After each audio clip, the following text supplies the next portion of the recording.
Good evening, everyone. My name is Griffin Thurkel, and tonight I will be presenting an informative speech regarding the professional field of Christian counseling. Tonight, my audience includes a close family friend, Caleb, and then my wonderful wife, Allie. And you may notice there are a few toddlers in the audience tonight. I apologize if you hear them. We're going to do our best to keep them quiet. But again, I will be giving this speech regarding the field of Christian counseling. According to PubMed, there was a survey that was completed where it was found that only 43.2% of adults who suffer from generalized anxiety disorder are receiving any treatment whatsoever. If you decide you want to round up a little bit, that means that roughly half of people suffering from anxiety aren't receiving any treatment. Now, specifically regarding Christian counseling, some denominations within the Christian faith can have a little bit of a stigma regarding mental health issues. This is something that is becoming a little less prevalent, but it is something that is still a bit of an issue within the faith today. And the field of Christian counseling is looking to evolve, so to speak, by educating its counselors more in the field of psychology so that they feel better equipped to handle the mental health issues of today. It is a growing field that requires more and more professionals every year due to the growing list of clients that happen every single year. And my credibility regarding the subject actually comes from the fact that I am pursuing a degree that is a Bachelor's of Science in Psychology with my cognate being Christian counseling. The points that I would like to discuss tonight are that there is a high necessity for this field, as not only does mental health issues seem to be a continuously climbing issue in today's culture, but within the Christian faith, as I mentioned earlier, there's a little bit of a stigma that can prevent people from seeking treatment. The other point that I would like to discuss tonight is that there is a shorter education that is actually required for this field, and I'll get into that a little bit later. But for now, let's go ahead and dive into our first topic. The necessity of this. There was an estimate, there's an estimate that 2 to 3% of an individual's lifespan is spent suffering from anxiety.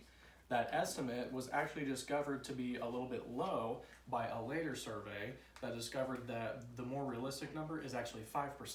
And that is double if you go with the low number of 2% in the estimate, or it's nearly double with 3%.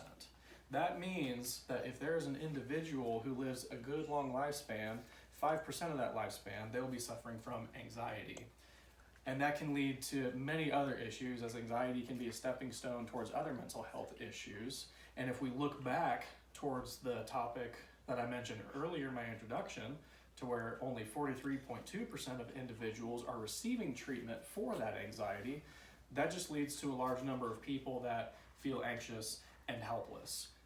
Thus getting to my point of there being a necessity for this profession.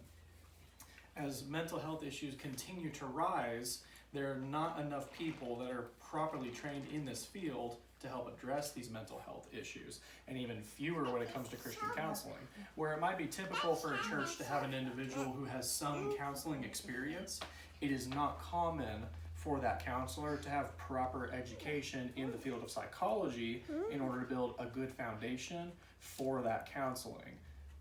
Basically, what I'm trying to get at is that they rely specifically on their religious knowledge, which is great, but what we're finding more and more nowadays is that there needs to be some psychological foundation for that religious knowledge when it comes to addressing mental health issues. The next point that I wanted to make tonight is that this field actually requires a shorter education. Now, most people typically believe that in order to pursue any sort of counseling, it can take, maybe 6 to 8 years. It might take a doctoral degree, and that's incorrect. You can actually pursue the same degree that I am pursuing right now, which is typically a 4-year degree, but some college programs allow you to complete it in as few as 2.5 years, and you do come out with a full-fledged bachelor's when you are done with that. The one caveat to it is that it could fluctuate a little bit as far as requirements for the field based off of what church you might be employed in, or if you're with an actual program that has to do with counseling services. But the fact remains that it is faster and easier for you to obtain a degree to enter this field than most other counseling fields. Now, to draw into my conclusion again, We have looked at the field of Christian counseling tonight. We have discussed that there is a need for these counselors as mental health issues continue to rise and more people continue to suffer. And we have also discussed the fact that it doesn't take as long as you might think in order to enter this field professionally. With all of this being considered, I would challenge each of you tonight that if you feel as though you want to make a difference in somebody's life and you are a religious, faith-based individual who wants to use that faith on top of our own understanding of our minds in order to make that difference, then you should enter the field of Christian counseling.